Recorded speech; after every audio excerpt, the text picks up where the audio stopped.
Cumprimento o eminente senador Girão pela iniciativa. Agradeço o convite, não só a Vossa Excelência, mas toda a comissão.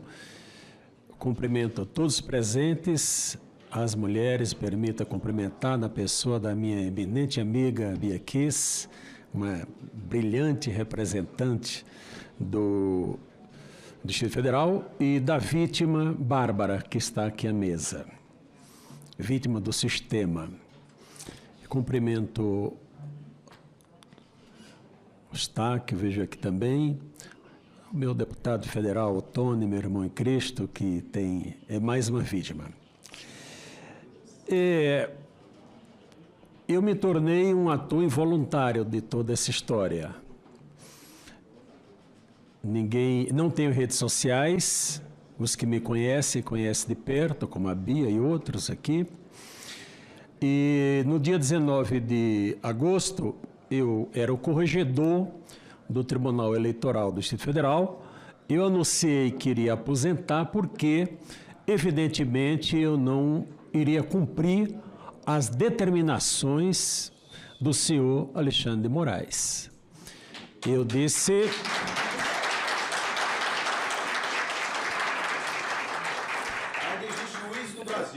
Eu disse que ele fez uma declaração de guerra ao país, senador Girão, e infelizmente eu estava certo. Ele está, senador Renzi, está guerreando contra o país, está vencendo algumas lutas, mas eu creio que ele não terá a vitória final. A vitória final será do povo brasileiro.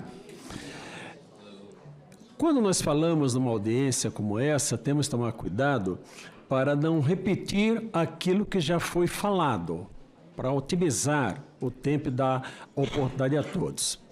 Bem, de tudo que já foi falado aqui, a decisão do ministro de não investigar a verificação feita pelo PL, toda a resistência que já foi colocada desde a intervenção indevida do ministro Barroso aqui no parlamento para não ter o voto auditado,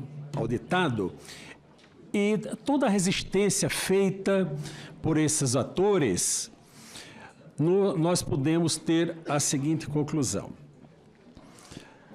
Tudo que se faz com prova, não se faz com indícios de prova.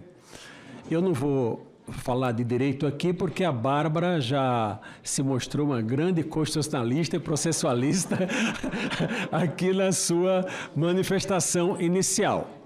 Mas eu quero citar um artigo do Código de Processo Penal Militar, é o artigo 382, que ele diz o seguinte: indício é a circunstância ou fato conhecido e provado. Todos esses fatos, o senhor perito argentino, o engenheiro que aqui já falou, todos eles já trouxeram fatos inconteste da realidade que nenhum de nós desejávamos. Então, todos esses são indícios, que conclui o artigo, de que induz a existência de outra circunstância ou fato. Então, todos esses indícios que nós já apuramos aqui, induz a circunstância de afirmarmos que as urnas eletrônicas têm problema.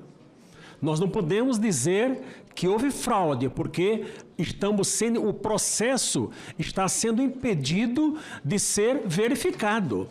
Então, olha, eu fui 21 anos juiz de primeira instância e 9 anos como desembargador. Interroguei muitas pessoas. Vou dar 2 exemplos práticos, deputado Felipe, para nós situarmos. Quando no processo civil, uma investigação de paternidade, o menino é a cara do pai. Olha, mas não tem dúvida, é a cara. Olha, olhou, senador Girão, né, senador Reis? É a cara, mas eles namoraram tudo. Enfim, mas o juiz tinha que decidir, olha, parece que ele é o pai mesmo. Mas a evolução apareceu o quê? O DNA. Que o DNA é prova inconteste, 99,99. No processo civil, quando o investigado, e as advogadas aqui sabem disso, se recusa, deputada Carla, a fazer o exame de DNA, a presunção é contra ele. Agora eu vou para o exemplo do processo penal. Eu atuava em turma criminal agora, antes de aposentar. Muito bem. Quando no exame de trânsito, uso de álcool no trânsito, bebida alcoólica, deputado Gaia, e a pessoa se recusa, ela não pode fazer prova contra si, ela se recusa a fazer o teste do bafômetro, se recusa ao exame clínico, não é? Mas todo mundo está vendo que a pessoa não consegue sequer andar, toda aquela prova, ele poderia ter feito uma prova ao contrário, ter dito, olha, eu fiz o teste do bafômetro e ficou comprovado que eu não ingeri bebida alcoólica. Ou outro, eu fiz o teste de DNA e ficou comprovado de que eu não sou pai dessa criança. Pois bem, o Tribunal Superior Eleitoral, ele faz ao contrário. Ele que tem os instrumentos para dizer, olha, tudo que vocês estão falando é um absurdo, isso aqui está absolutamente irregular, absolutamente legal, mas o que ele faz? Ele tolhe, impede de que a prova seja realizada. E com esse impedimento de realizar a prova, nós todos, a população brasileira, tem o direito de suspeitar de que tem coisa errada. Essa é uma realidade.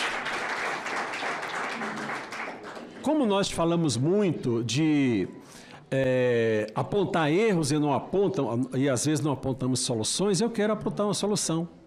Eu queria propor ao Senado Federal, à mesa do Senado Federal, aos líderes, que fizessem, tendo junto também senadores como Renzi, como Girão, que estão à frente desse processo, o senador Lazier também, o senador Cajuru, que propusesse uma reunião com os ministros supremos, 11, e dissesse, ministros, chegou, parou, passou do limite. Qual é a proposta que nós fazemos, Vossas Excelências? Encerrem imediatamente os 2 inquéritos ilegais, inconstitucionais, é o 4781 e 4874, salvo isso, né?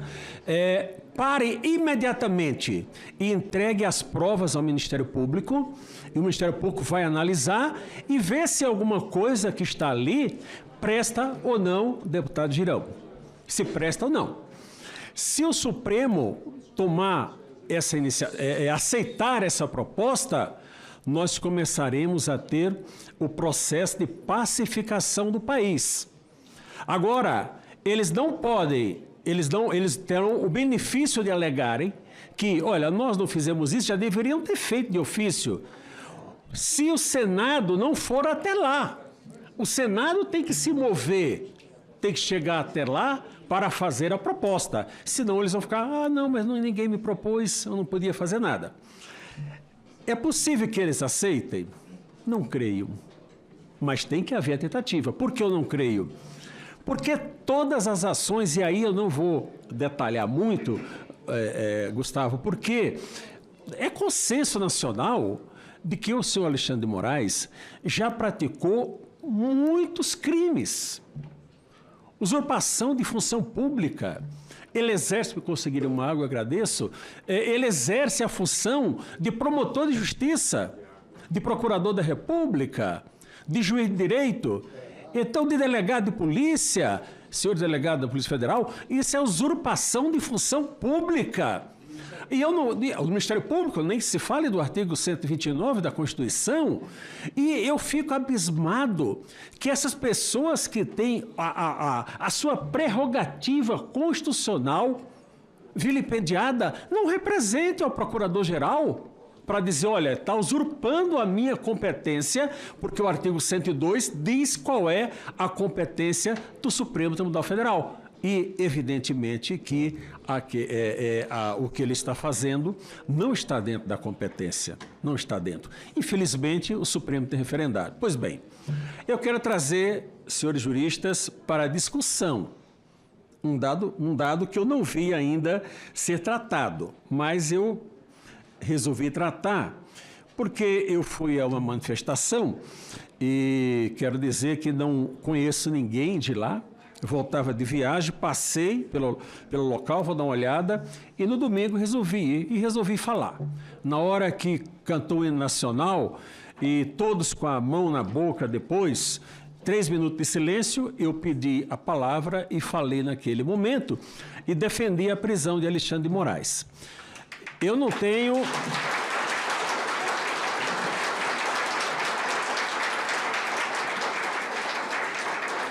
Eu não tenho redes sociais. Minha comunicação é só por WhatsApp, não tenho nenhuma rede social. Mas uma filha minha me disse, olha, pai, alguém escreveu aí que vai dar 3 dias para você estar em público se retratando. Eu estou aqui reafirmando, ao invés de me retratar.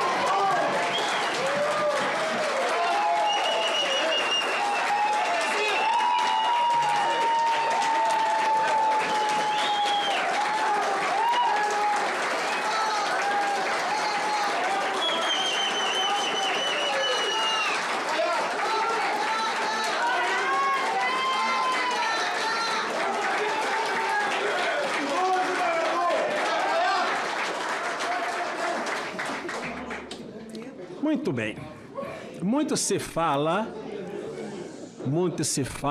contra a polícia, seja ela civil, militar ou federal. Enfim, olha, a polícia tortura, faz e acontece. E eu vou ler aqui um artigo, eu vou ler a lei de tortura. A lei muito antiga, 9455 de 97. Diz que constitui crime de tortura, inciso 1, inciso 2. Submeter alguém sob sua guarda, poder ou autoridade. No momento que o ministro Alexandre de Moraes coloca empresários, 43 pessoas que estavam lá, Oswaldo Eustáquio, Alain, Carla, todas essas pessoas, dentro do inquérito 4874, Bia, Gustavo, todos. No momento que ele coloca as pessoas dentro do inquérito, essas pessoas estão sob a sua autoridade. A partir daí, elas estão sob a sua autoridade. Eu continuo, estou lendo a lei. Com emprego de violência não é, ou grave ameaça. Gravíssima ameaça. Ameaça de cercear a liberdade ou lhe retirar o patrimônio. Qual ameaça? Retirar a sobrevivência das pessoas, desmonetizando, enfim. Isso é uma gravíssima ameaça que ele está fazendo. Aí continua o artigo. De forma a aplicar castigo pessoal, no meu caso, ou medida de caráter preventivo. É uma medida de caráter preventivo porque está dizendo, olha, eu te coloquei onde não devia, para preventivamente você não praticar um ato que eu reputo, olha, sob ameaça você não praticar um ato que eu reputo como antidemocrático, quando na verdade ele é que está sendo antidemocrático neste país.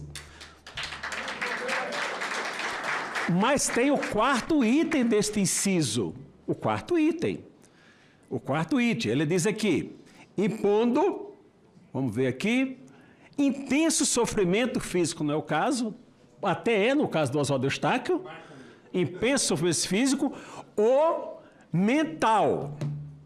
Eu ia dizer, senador Girão, senador Reis, vamos convidar aquelas pessoas todas que tiveram redes sociais cerceadas, liberdades cerceadas, patrimônio com Constituição, patrimônio bloqueado, para ficar mais simples, se elas estão tendo algum sofrimento mental. Se elas chegarem e disserem, não, não estou, eu me desculpo e retiro. Mas ao ouvir a Bárbara, que aqui chorou e mostrou a indignação da violência que ela está sofrendo, eu acho que nem preciso fazer essa pergunta para dizer que eles estão sob intenso sofrimento mental.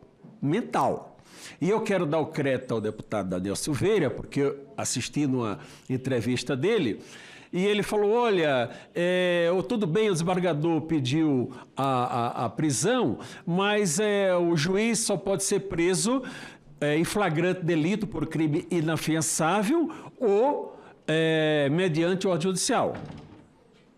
Mas o artigo 312 do Código... E aqui é um crime inafiançável. O artigo 312 do Código de Processo Penal estabelece como um dos requisitos para decretar a prisão a garantia da ordem pública. Também a reiteração criminosa, também é motivo. E é simples, o exemplo da Lei Maria da Penha, quando o homem agride uma mulher, a pena é ridícula, é pena de detenção, devia ser mais forte, mas é de detenção.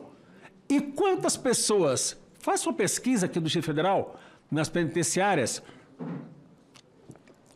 meu tempo está acabando já? Quanto tempo, quantas pessoas têm com prisão preventiva, para quê? Para que não voltem a delinquir. É isso. Então, eu digo que o senhor Alexandre de Moraes, ele está praticando reiteradamente crimes. Toda decisão que ele profere de forma ilegal é um crime. Se essa decisão está valendo, o crime está acontecendo. Ele decretou, mas já passou, não. Se está valendo, prevalecendo a decisão, o crime ele está acontecendo, né, deputado Zé Medeiros, e é flagrante delito. Mas olha, mas isso aí é de detenção. Bom, qual seria o melhor caminho? O melhor caminho, senhores senadores, senhores parlamentares, público presente, seria o Senado Federal já ter tomado uma providência. O senhor presidente do Senado, com todo respeito, senador do Praxedes, Vossa Excelência está prevaricando. Vossa Excelência está prevaricando.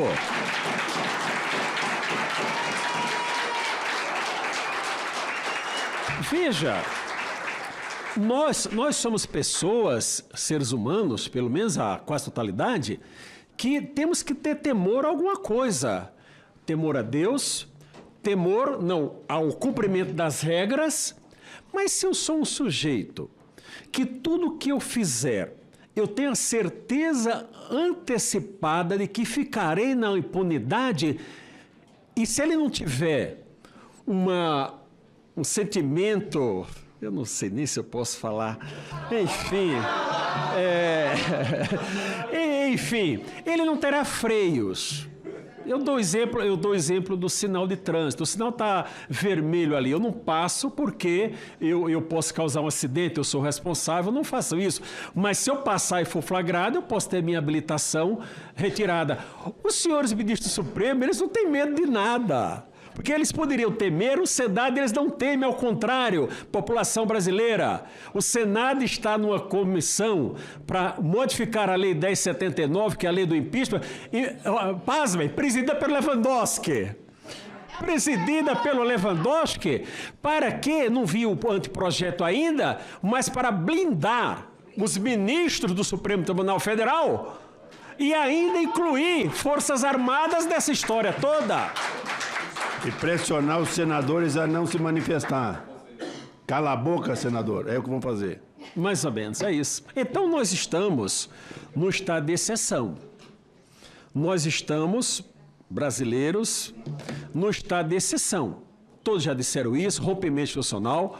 O vice-presidente da República, Mourão, já se manifestou, futuro senador dessa casa, nesse sentido. E quando nós estamos diante da ruptura constitucional, o que é que nós podemos fazer? Aqui nós temos dois ilustres delegados da Polícia Federal, que sabem que nos crimes comuns a competência é da Polícia Federal para apurar e para julgar do Supremo Tribunal Federal. Eles podem fazer isso? Eles podem fazer isso? A quem recorrer? Nós não temos a quem recorrer. Por isso que eu digo que a ordem constitucional está rompida e a ordem pública está abalada. A ordem pública foi jogada no lixo. Nós podemos ter uma convulsão social nesse país. Infelizmente, podemos evitar? Poderíamos pelo Senado. Não vai. Mas é triste dizer isso. Que votamos e o senador, o representante e tal. Porque uma grande parte dos senadores quer, mas não funciona. Então eu digo que não há solução.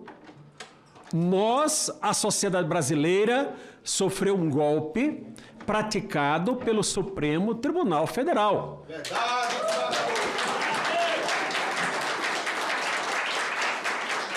Ao não cumprir a Constituição. E qual é a solução constitucional? Tem o presidente da República invocar o artigo 142 da Constituição para dar legitimidade às Forças Armadas para agirem. Vejam, tem muitos pedidos, Forças Armadas e tal. No momento que nós estamos, com fragmentos da Constituição ainda em vigor, se as Forças Armadas agirem de ofício, vai ser colocada como um golpe, embora seja um contragolpe. Mas se o presidente da República convocar, não, porque ele está exercendo o seu poder constitucional de utilizar para garantir a ordem pública.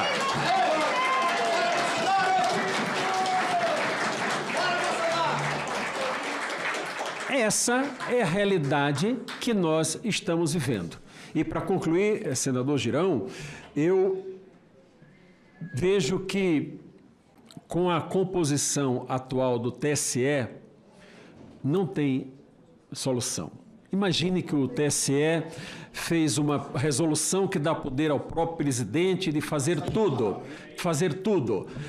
Foi para o Supremo, para o Procurador-Geral da República, ingressou com a medida apropriada, foi para o Supremo. Quem votou lá?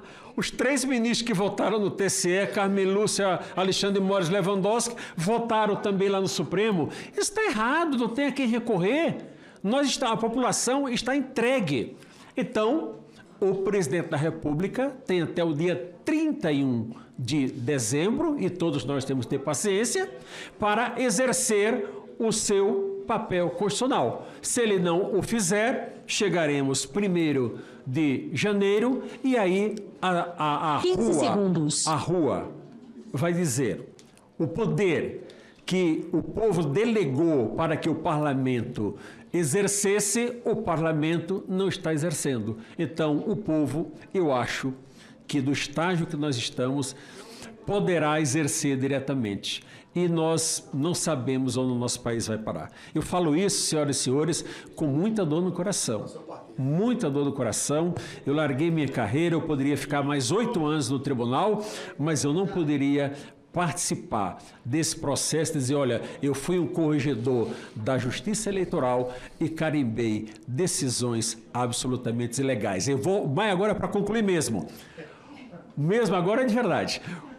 O Brasil comemorou 200 anos de independência há dias atrás.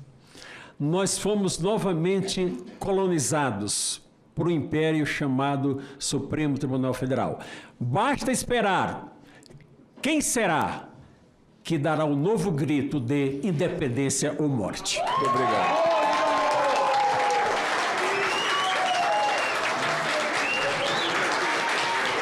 Muito obrigado.